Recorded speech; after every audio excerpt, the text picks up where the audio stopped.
timi uqaasha nabadoonnada guurtida qurba joogta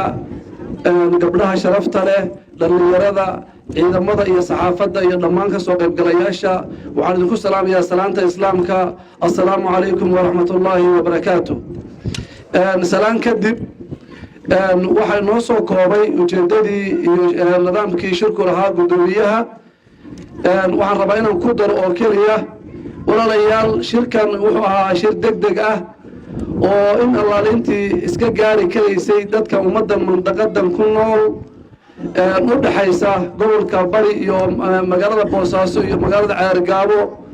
garowe iyo laasqore inta u dhaxaysa ummadda degan waxay isu keentay dareen colaadeed oo maxaan ku idhaahdaa gardarro ah oo aan loo dulqaadan karin oo aad ogtihiin wixii ka dhacay maxaan ku idhaahdaa oo muddo 3 bilood ah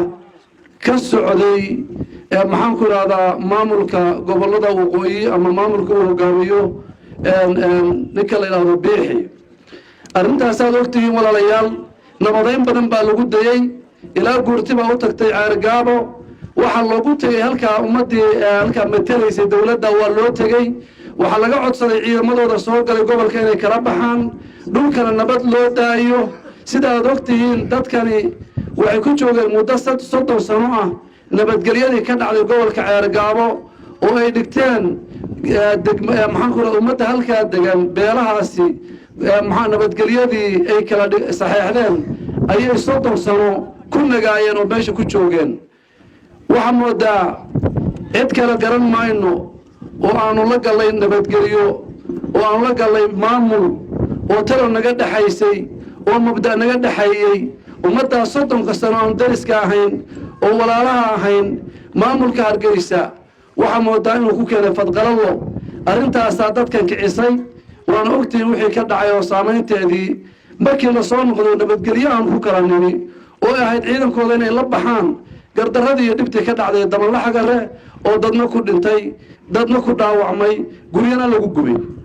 arintaasaa isku intay shirkan isagoo ka duulaya mabaadi'da dadkani qabaan oo aaminsan yihiin in ummadda loo sheego ummaddan inay u difaacaan inay meel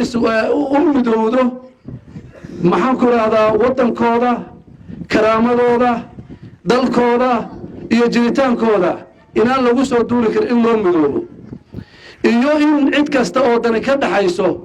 ay maxaan ku idhaahdaa difaaca dalka ka qayb qaataan sida dowladda Puntland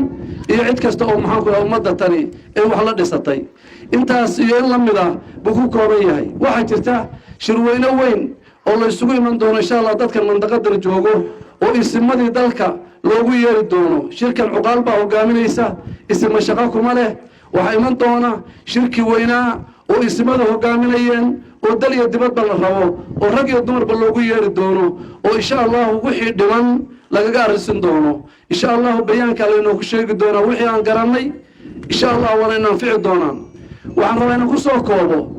wixii aan maxaan ku radaa ummaddan horta joogtay inta maqlaysa ee ummaddan u dhalatay mandaqadan waxaan ka codsanaynaa inay jiritaankooda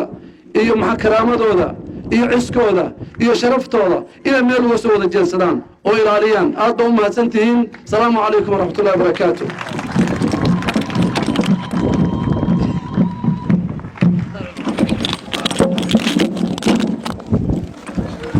aad buu mahadsan yahay